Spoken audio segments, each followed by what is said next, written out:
man show. Going to send the SoCon conference front of the show from the ATL like we are, man. Coach Jake McAuley, the Waffle Terriers. Coach, good to talk to you, brother. How you doing, man?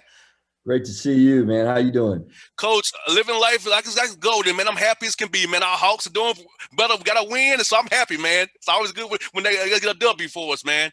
Yeah, hopefully the Hawks can keep it rolling, man. I'm a huge fan from afar up here in Spartanburg, so that's my team in the NBA. Most definitely. Coach, let me ask you about this, man. You know, you guys are 8-4, three Grand Roy in conference play, man. You're playing pretty well. Talk about how your team's kind of gelling right now and how you guys are kind of playing real well right now. Yeah, we're off to a pretty good start in conference play. I think non-conference for everybody was a little different. We were all over the place, had 9 games affected, rescheduled 5 or 6 of them with different opponents that we thought we were going to play. So we were just thankful to get in as many games as we could, and heading into conference play with a young team like we've got, that certainly helped us, I think. And to win four road games, our first 4 road games in conference play, we are very thrilled about that, and obviously looking forward to having some games at home and getting healthy, getting better in some areas, and keeping it rolling. Speaking of that, how was the ramp up for you guys? Trying to avoid injuries, trying to avoid something nagging, getting guys acclimated. They're the young guys as well into your system and how you play. How's the whole process trying to get you guys ready for the point you are today here in mid-January? Yeah, it's a challenge. Every team's done it differently. I'm sure at the NBA level too. I mean, it's protocols are preventing you from doing the same stuff. I've got coaches practicing. They're in ice bags every night because we're trying to keep everybody separate. So this year we've had probably two days out of the week, we keep everybody in 2 gyms and practice separately. And, sure enough, knock on wood, that's been helping us here get through some things, and hopefully that continues. But a lot more skill work, a lot more separated practices, and a lot more testing. And when we do test, we use those days to practice together. Most definitely. And for us watching film, has that been more of a thing this year than ever? Because, being separate, you have to kind of teach via Zoom and kind of test the guy knowledge via Zoom. I understand that you really seeing what we're seeing here on the film defensively, offensively. How's that been for you guys as well as you prepare for games? I think it's actually helped us. It's probably helped a lot of teams. This pandemic has made you look at things differently and brought us together more closely. But we started doing a lot of Zoom teaching just because of the youth of our roster and the turnover we had from graduating guys going pro, to bringing in about 5 or 6 young guys that have never been in our system. We had to do a ton of Zoom teaching, and obviously now in season we got our routine as far as scouting and preparation. But you got to have the right guys on the bus that are sponges that can digest that, and I think we got that here still in our locker room, which I'm excited about. Coach, I noticed as the games get more and more and more going, that guys are adding more stuff in. So I want to ask you about that. For putting in stuff, been having a young team. Did you kind of go more basic earlier than you're adding as you go? Because you're seeing guys getting concepts. I'm seeing more and more complex schemes now as the teams play more at games than they were November, December now. So, are you seeing the same thing as I'm seeing right now with a lot of teams around the country here? Yeah, that's a terrific question. Certainly it's a feel thing for me. I put a lot on guys' plates. We have a system, a complex system that I don't think people like guarding a whole lot. And we face a lot of different schemes and defensive schemes every week. So we do have to put a lot of stuff in, and some of that stuff does not stick. And that's okay, as long as we can kind of correct that and continue to build our library of attack throughout the year and learn from our mistakes. There's going to be mistakes. We just talk about being aggressive, making those mistakes. So certainly we throw a lot at people. We have a kind of a versatile, complex system that I think guys like playing in. And that certainly helps when you got smart guys that can digest that stuff.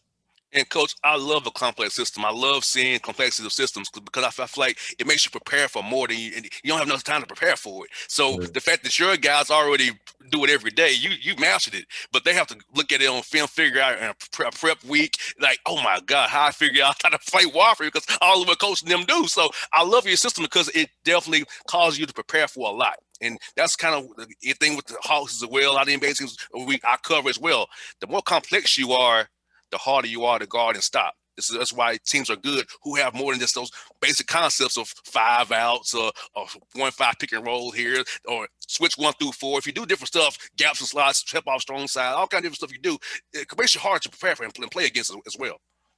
Yeah, and I think we recruit to positionless basketball. So, the Washington Post reached out to us and was very curious as to why we were number one in the country in shooting threes. Well, it's because we got a lot of shooters, a lot of smart guys that like to share the ball, and that makes you hard to guard. And I think guys growing up and watching the Youngs and the Currys, and that's the type of basketball people want to play in. So, yeah, it's complex, but it's positionless, and guys have fun in that system. And the neat thing is watching them grow throughout the year and get better and better. Coach, having a young team, how'd you use this COVID situation to teach them about adversity and how they would grow as young men going out beyond 2020 and beyond? For me, Coach, as I'm in my 30s, I'll be 34 in March. I've had to become a better leader, a better boyfriend, a better brother, a better everything because of this 2020, because I'm the point man. So for you, how'd you use that to teach your young men? But this is a part of life. They have to grow from this going forward. This is an example of what life will be the next, hopefully, 80 years of your life beyond Wofford. Yeah, I just think it's about being mindful of having open discussions daily about what's going on in the world. The racial injustices, the pandemic.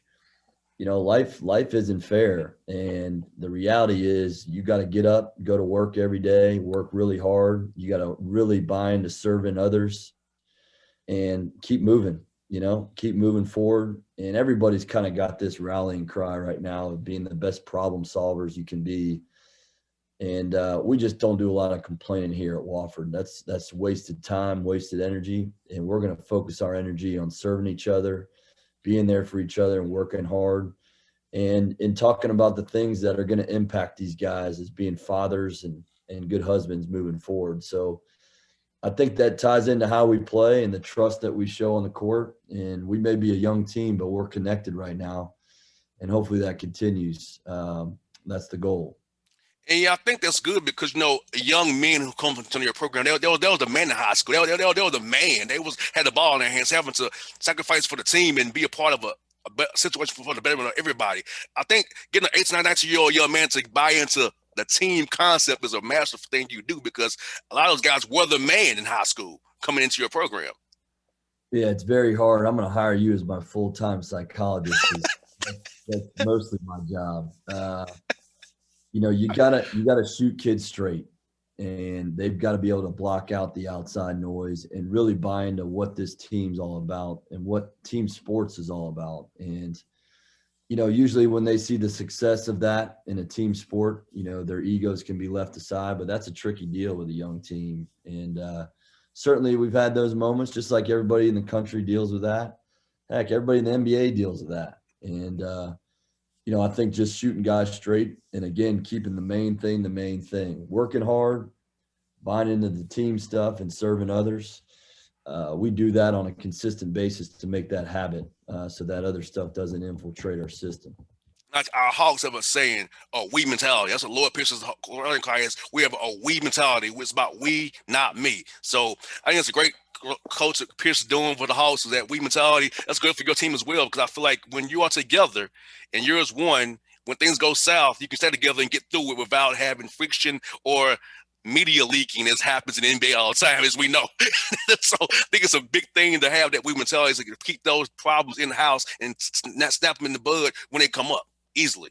Have to. And we just keep it real simple. Every time we break it down, we say team, and other people have different, things they do, but it's always been that way here, and certainly is going to continue to be that way. Now, how was recruiting via Zoom? I know you're a guy who loves to interact with people. How is it to recruit and show the great Wofford campus via Zoom, recruiting this season, getting guys for each 21 and 22 classes here via Zoom? It's certainly challenging. It's difficult. The best thing you can do is show a person in person our facilities, which is first class, some of the best in the nation. And then obviously that personal touch that you have to sit in there and have a conversation. Certainly missing that. Admissions tours are still going on for the most part throughout the year. So we rely heavily on that department to give them a good snapshot of that. But It is. Every team's dealing with this. This is difficult, and the recruiting period has become dead throughout the whole year, so we can't evaluate guys like we normally do. But again, it's like what I tell our team: we got to be problem solvers and figure out the ways to adapt. And we've certainly done that with our recruiting classes. I'm really fired up with that. You have Western Carolina coming up on Saturday. You have a week here to prepare for those guys. So you're getting some rest, which is good for you guys, kind of middle of the season here. So that's probably good for you. How you going to approach this week knowing you'll have one game Saturday against Western at your place there? Yeah, got to get better. Got to keep moving. We talk about it all the time. We got to get better. Some defensive numbers have slightly dropped here in conference play, even though we're winning and finding different ways to win, and with a different guy every night stepping up, which is great as a coach. You win in the 40s, 50s, you win in the 80s and 90s. You're winning in different ways. But to be more consistent, valuing the basketball and being more gritty and nasty defensively, those have been our best teams over the last 5 championships. And just trying to show illustrations of that every day and getting better and working on our skills and knock on wood, staying healthy, most importantly. Now, how happy you guys didn't go there back-to-back things. I feel bad for conferences that are back-to-back because, I know the Hawks, as you and I both know the NBA, they play them all the time, and that second night that back-to-back is tough, even on professional guys. So for college kids to be playing back-to-back 40-minute games without the same kind of nutritional value, same kind of strength that the NBA guys, I feel bad for those guys. I'm thankful you probably at just conference SoCon said, no, we'll still play our regular schedule and not play those back-to-backs like that, like other conferences are doing. Yeah, it's just how they're dealing with the pandemic. Different conferences, they just feel like that's more safe, which they have a point, to keep everyone in a bubble for that weekend and then leave Monday and Tuesday for flexible dates to fill in. The SoCon is just kind of, I wouldn't say punted, but decided to keep things as is. And a couple of weeks ago that looked a little dicey, but this last week we've gotten every game in. We're going to have to squeeze some games in on Monday. But our guys just like playing. Any way we can figure out how to play, whether it's home or away, we're gonna appreciate that and be thankful for it. That's what I got for you, Coach. What was your hobby over the quarantine this summer? Mine was playing the guitar and trying to get better at that. What was yours? You know what? People don't know this. I don't even think most Terrier fans know this. I play the guitar, and I had played a long time.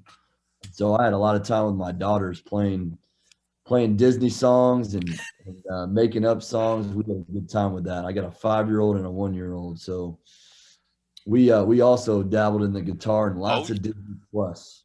Yes, indeed. Yeah, man. Hey, I had to find something to do, Coach, when I went on the radio doing interviews. I had to find something to make the time go by, man. So it was fun, man. I'm going to try to keep doing it and getting more better at it because I said, okay, I could maybe have another career off the radio, playing the guitar, being a band or something after I retire from radio one day.